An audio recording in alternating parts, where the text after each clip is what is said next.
After everything Canadians have been through, many are no longer chasing growth. How can we move forward without losing ground? Moving forward with the Dekker team. Moving forward together with the Dekker team. Welcome to Life's Inside Track, episode 753. I'm Yetta Dekker. And I'm Ken Dekker. Thanks for connecting with us each week as we help everyday Canadians build wealth wisely through making life and real estate decisions with even greater clarity, confidence, and conviction for what's next. Yeah, Yetta, you were talking about how they're trying to protect what they've got. Mm-hmm. And I remember a sports analogy where our team was losing because we were trying not to lose instead of playing to win.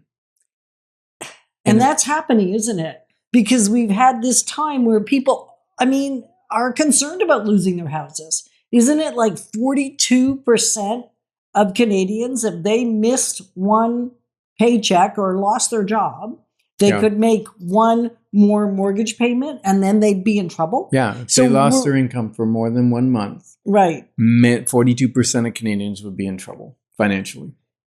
And so no wonder we want to protect what we have versus chasing for more growth. Mm-hmm. And yet it can hold you back. It can hold you back because we're not talking about reckless decisions, reckless investing. Oh, I think those days for most Canadians are long gone. The instant get-rich-quick schemes. Do you not think most people have let go of that crazy? I think there's a draw, just like there's a draw to gambling, and there's a draw to lottery tickets and the instant quick gain. Like, people are looking for it. They're looking for, how do I make it quicker, faster? And it's not necessarily bad. Like, when you're looking for efficiencies, you're looking for, how do I make more money with less effort? Or how do I get the same income on 20 hours a week instead of 40 hours a week? Like, these aren't bad questions. But where it gets too far is when we're trying to get rich quick, the get rich quick scheme. Real estate's a get rich slowly scheme. Right. And yet it is, for sure. Absolutely. And I think what's happening is many people have woken up to the fact that the get rich quick schemes are get poor quick schemes. Yes. They don't really hold water, right? It's like a sieve. Everything leaks out anyway. So yes, I understand there's still gambling, there's still lottery tickets, and yet really who we're talking to are those people, everyday Canadians, that are responsible. They're taking good care of their finances, they're protecting their families, they're balancing their relationships and their well-being, both physically, financially, mentally, spiritually, not just focusing on one thing. Even those people are feeling frozen because of concern of losing what they have. This is what this conversation's about. It How really do we is. not lose? And so sometimes the indecision actually causes us, maybe causes you to move backwards rather than, because the status quo is backward momentum. Yeah, staying still is not a plan for building wealth wisely. Other than waiting to hear what the Lord has to say. Yeah. Right? Be still and know that He is God. There is reason for pause. There is reason for still. And frozen in time is not a strategy. What? Yes. Yeah. Real estate decisions, as you said, should support your whole life harmony.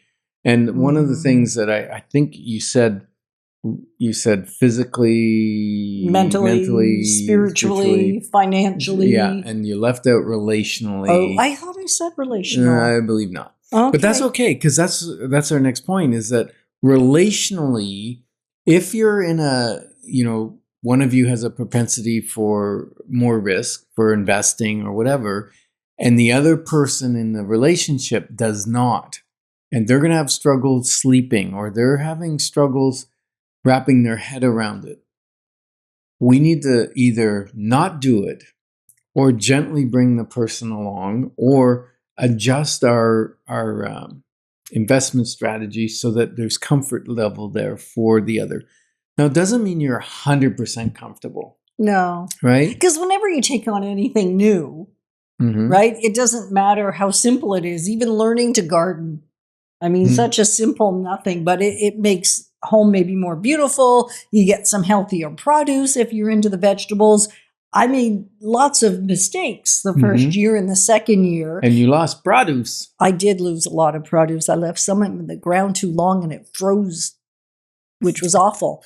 Having said that, taking small risks that you can sustain Mhm. are part of the learning curve. I couldn't be good at it without trying some things. This year, I'm going to do way better at what to put where and how close to put things together and how quickly to get them out and like all those kinds of things, Mhm. right? And I think it's the same thing with investing in real estate, whether it's your own home or moving to the next home. Try, like, do a small step.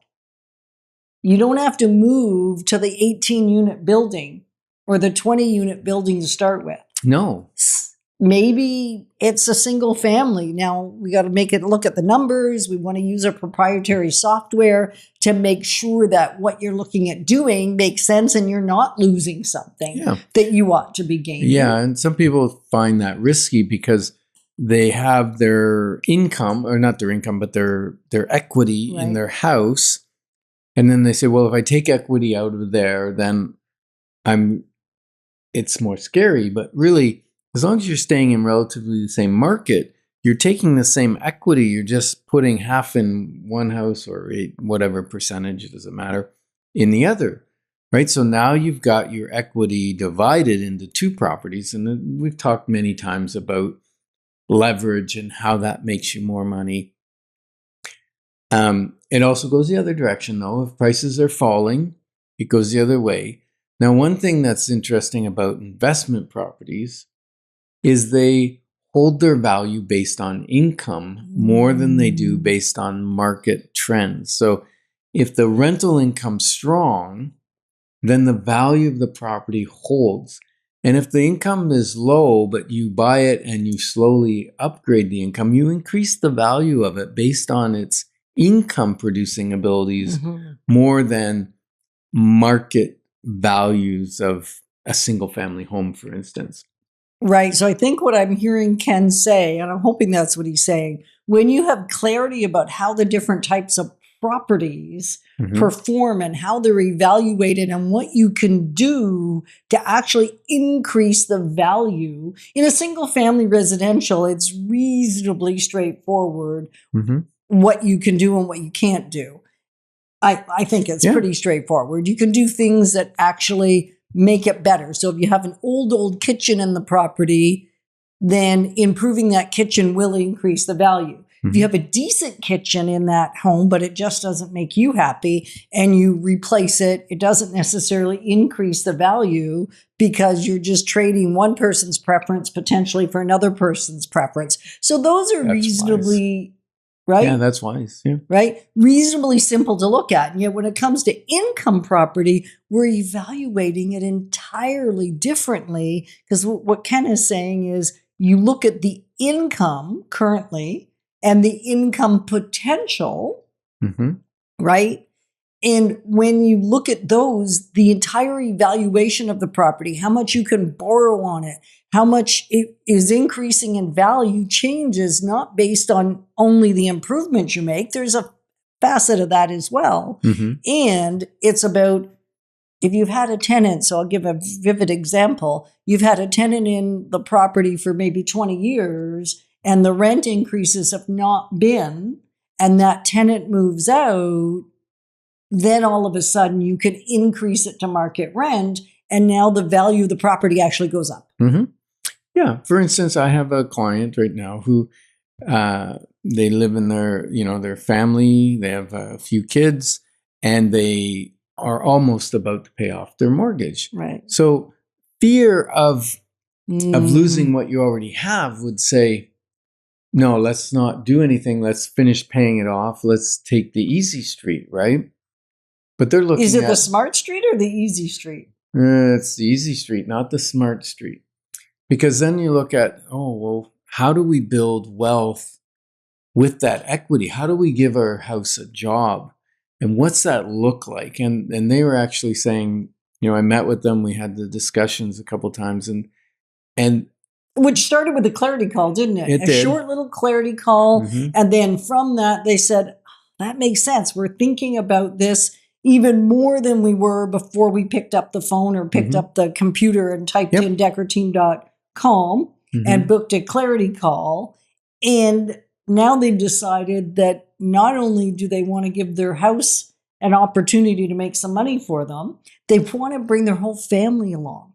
Their kids are part of the journey and understanding how to not only work hard for money and to be wise stewards of the money they have. And learning the skills, they're weighing the pros and cons of getting a newer property that doesn't need any work, or an older property that has upscale, like can be renovated when a tenant moves out and can get a big lift in the rent. And we're analyzing one right now that has three.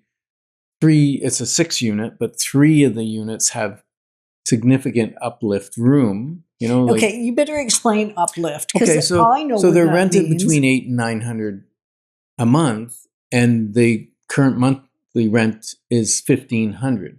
How can we know that? Because a couple of the other units in the same building, same size, 2-bedroom apartments, are renting at $1,550. So we know there's $500-$600 lift in 3 of the units. So when you mean lift, you mean an increase potential if they do a little renovation. It's not just when that tenant moves out, it's when they improve the... you got to clean it up and get it ready for the next tenant.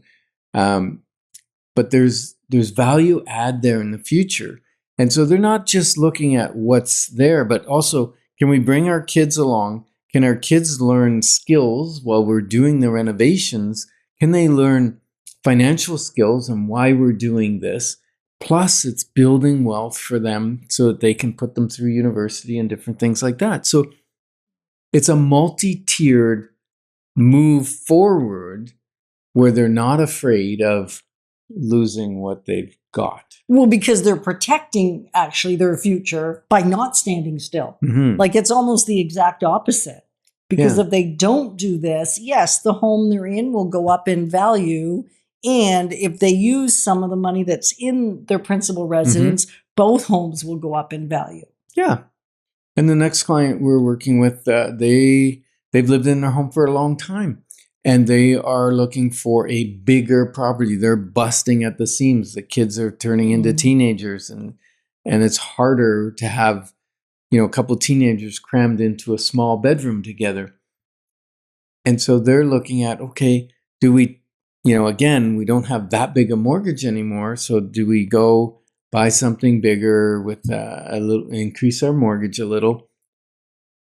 But again, rather than trying to protect it and say, no, we're just going to stay where we are, what happens is the equity that they have, that pot of equity, they just pick it up and move it to the bigger house in the same neighborhood, same market, just a bigger home. So they're protecting, but also meeting their family's needs. Now, that being said, you've got to look at what the extra costs are, the extra taxes, the extra insurance, the extra heating bills, the extra mortgage, and make sure there's a comfort level there to meet that financial requirement. Right? You're going to say this in probably every Life's Inside Track episode that we ever record. Don't be reckless. Get clarity, get your own clarity. And sometimes you can do that on your own. And yet most of the time what happens is we just reinforce the thing we're thinking. Yeah. So if you're trying to protect what you've built while also preparing for what's next, a clarity call may help you to see your options. And if and even ones that maybe you haven't considered yet, and just go into deckerteam.com and book a clarity call. It's free. And it may just change your family's lives. And you know what? Life feels lighter when we navigate it with others. Thanks for joining us on Life's Inside Track. Remember, when we move forward together, we've got this. Moving forward with the Dekker team. Moving forward together with the Dekker team.